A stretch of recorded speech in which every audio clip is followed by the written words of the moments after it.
안녕하세요, 디바제시카입니다. 오늘은 화요 쇼킹 탑10 아주 재밌는 걸 준비했어요.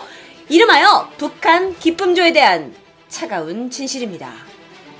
자, 여러분, 기쁨조라는 거에 대해서 들어보셨을 거예요. 기쁨조는 1970년 김정일이 김일성의 비위를 맞추기 위해서 북한 전역에서 예쁜 미모를 갖춘 여성들을 선발해서 김일성 별장에다가 배치하기 시작하면서 이게 모든 게 시작이 된 거죠.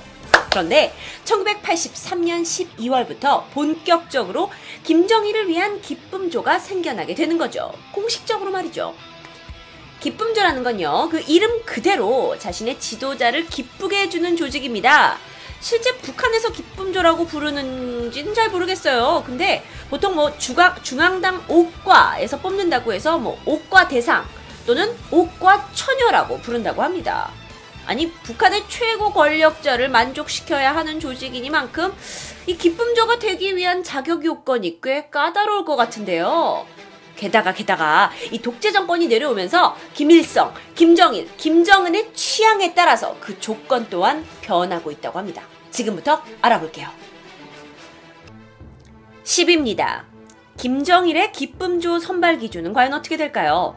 자, 김정일 시대의 기쁨조 단원들은요, 한결같이 김정일 취향으로 얼굴이 약간 둥근 편에 귀염성이 있는 미인형의 얼굴이었대요. 키는 보통 160cm 이상이었다고 합니다. 그리고 또 문제는 약간 날씬한 몸매의 소유자여야 했다고 해요. 이 기쁨조 또는 북한에서 옥과 여성이라고 불리는 이 여성들을 선발하는 최초의 시기가 언제인 줄 아세요? 놀랍게도 중학교, 그러니까 우리나라로 치면 4학년 정도? 아니죠. 중학교 4학년. 그러니까 16살부터 17살 정도부터 이제 여성이 약간 어느 정도 성숙미가 나왔을 때부터 선발을 하게 되는 거죠. 중앙당 요원들이 직접 와가지고 낙점을 한다고 해요. 어떻게 하냐? 학교를 방문하는 거예요. 그래서 예쁘게 생긴 여자애들을 찝고 혹시나 예쁘게 생긴 애들을 빠뜨렸을까봐 앉아있는 아이들, 자체적으로 학교에서 뽑지 않은 아이들까지 꼼꼼히 본다고 해요. 자, 그러면 그렇게 해서 선발된 아이들한테 이제 무언가 테스트가 있어야 될 거 아니에요? 자, 그럼 어떤 테스트를 치냐? 너 가장 예쁜 표정 지어봐. 그러니까 이런 거. 너 제일 잘하는 게 뭐야? 너 노래 잘해? 음악 잘해? 악기 다룰 수 있어? 등등을 묻는데요. 그런데 여기서 더 중요한 게 있어요. 이 북한의 기쁨조를 선발하기 위해서는요, 사실 집안이 굉장히 중요한데요. 집안에 하자가 없어야 하는 거예요. 집안의 친인척 중에 탈북자가 있거나 또는 반동분자가 있다면 절대 이제 될 수 없어요. 어떤 이상한 혐의로 또 처벌을 받은 그런 정치범이 없는지도 꼼꼼히 체크를 하는 편이고요. 이게 1차 테스트라고 합니다. 그렇게 해서 선발된 여성들은 한 달 정도 후에 중앙에서 보내진 의료검진 차에 의해서 의료검진을 받게 되는데 이게 2차라고 합니다. 이때 무엇을 하게 될까요? 바로 처녀막 검사를 하게 되는 거죠. 근데 이때 만약에 떨어지게 되면 남성과의 관계가 있었던 아이라고 놀림거리가 되는 거예요. 2차가 끝이 나게 되면 다가 아니에요. 3차가 있어요. 더욱더 정밀 검사를 하는 거죠. 머리부터 발끝까지 건강검진 하는데 이때 몸에 작은 흉터라도 있으면 바로 탈락이 된다고 합니다. 나 약간 생각나는 게 있는데 지금 무슨 조선시대 중전법 나요? 무슨 몸의 상처까지 보고. 자, 9위 갑니다. 9위는요, 바로 김정은의 시대의 기쁨조의 선발 기준이에요. 김정은은요, 자기보다 약간 키가 큰 여성을 선호하는 좀 독특한 취향이 있대요. 그래서 보통의 김정은 시대의 기쁨조 여성들은 170cm 이상의 약간 좀 서구적인 외모를 지닌 게 특징이라고 합니다. 한편 영국의 한 일간지의 최근 보도에 따르면 김정은이 기쁨조에 13살밖에 안 된 여학생도 투입하고 있는 것으로 알려졌다고 해요. 이 내용은 기쁨조에 뽑혀서 수년간 지내다가 탈북한 10대 소녀가 증언을 한 건데요. 그 소녀 증언에 따르면 당시 기쁨조에 그녀보다 더 어린 학생들도 많이 있었고 그 중에 13살 소녀가 있었다는 얘기를 했다고 합니다. 사실 김정은 무법 천지인데 북한 내에서 못할 게 뭐가 있어요. 그쵸? 자, 그러고 나서 생각을 한번 해보면 자, 김정은의 부인 리설주 또한 외모가 뭐 어떤가요? 요즘 좀 많이 조금 후덕해지셨죠? 리설주도요, 금성고등학교 재학 시절에 기쁨조로 발탁된 거였대요. 물론 여러분 이건 100% 사실이 아닐 수 있습니다. 제가 사실인지 확인해볼 뭐가 없어요. 근데 이 금성고등중학교가 어떤 곳이냐면 북한 내에서도 예술인을 양성하는 학교로 김정일을 위한 기쁨조를 많이 배출한 학교로 유명하다고 해요. 약간 그 김정일이 예전에는 좀 소녀소녀한 그런 취향을 약간 좋아했다면 약간 그 김정은 같은 경우에는 약간 좀 뭐랄까 서구적인 그리고 약간 덩치적인 부분에서도 약간 좀 큰 여성을 좋아했던 것 같아요.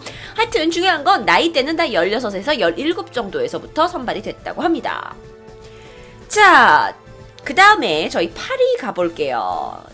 파리부터 흥미진진해지는데요.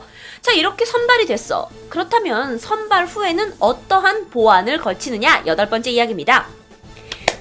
중학교를 졸업해요. 그리고 기쁨조로 선발이 됩니다. 그리고 평양으로 올라가게 되죠. 그러면 이때부터 여기저기에 배치가 되기 시작해요. 이 기쁨조 교육생들은요, 처음에는 거의 막 무슨 강금 수준의 교육을 받는데요. 사상교육을 막 받아야 되기 때문에 작은 독방에 들어가서 김정일, 김일성, 김정은에 관련돼서 막 계속 막 교육을 받는 거예요. 책도 읽고 뭐 독후감도 쓰고 거기에 감사문도 제출해가지고 보낸다고 해요. 자, 그러면 이 정도의 어떤 그 독방 안에서의 사상 교육이 어느 정도 완료가 되면 제대로 된 수업을 받을 수가 있는 거죠. 그런데 문제가 뭐냐면 비밀 보안 때문에 이 평양으로 뽑혀간 이후부터는 가족과의 소통이 단절된다고 합니다. 그렇잖아요. 무언가를 누설할 수도 있으니까요. 그런 다음에 이들이 이제 나이가 점점 크면 이 통치자, 그러니까 뭐 김정은을 보좌한다는 그 지위가 마치 군인처럼 취급이 된대요. 그래서 그들은 26, 27이 돼서 정식으로 제대를 할 수 있다고 합니다. 근데 실제로 제대를 하게 되면 뭐 거의 소령 또는 대위급의 좋은 대우를 받는다고 해요. 그러면 사실 우리가 궁금한 게 있잖아요. 그 기쁨조 여성들이 과연 진짜 무엇을 하느냐. 근데 그들 중에는 실제로 육체적인 관계를 갖지 않은 여성들도 있다고 합니다. 그러면 그런 여성들은 사실 중간에서 약간 이제 뭐랄까 탈락하는 경우라고 할 수도 있겠는데요. 이들이 그냥 고향에 돌아갈 수가 없고 비밀 보안을 하기 위해서 이 정부의, 그러니까 김정은 정부의 최측근이나 또는 최측근의 보좌관 하는 사람들과 강제 혼인을 한다고 하죠. 이때는 이제 약간 그 여성한테 어떤 우선권을 주기도 한데요. 남성의 사진을 보고 선택하기도 하고요. 남성은 선택권이 없다고 하네요. 이건 또 좀 특이했어요. 자, 그러니까 결국에는 기쁨조에 들어가는 게 사실 우리라고 봐서는 조금 어잉 할 수 있지만 그들에게는 기쁨조에 속한다는 건 약간 좋은 대우를 받는 어떤 그런 기회일 수도 있다고 생각을 합니다. 자, 7위 공개할게요. 7위는 바로 기쁨조 내에서도 체계적인 역할을 담당하는 부서가 있다는 거죠.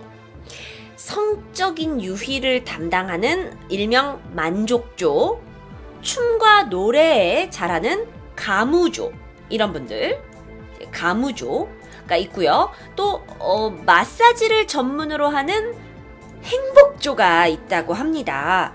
근데 실제로서 뭐 이런 이름은 이제 남한 사람들이 아마 붙인 것 같고요. 뭐 실제로는 뭐 그렇게 불리지 않는다고 해요. 기쁨조라는 이름 자체도 외신에서 사용을 하는 거죠. 외신에서 만들어낸 거고요. 그런데 실제로 분류되는 명칭이 딱히 없을 뿐이지 역할은 뭐 팩트라고 해요. 이렇게 뭐 이렇게 마사지 또 이제 받으시고, 이제 사진 좀 줄일게요. 약간 좀 혐오감을 줄 수 있기 때문에 이렇게 뭐랄까 가무를 좀 도와주시는 분들도 있고, 여러 가지 이제 만족을 주시는 분들도 있어요.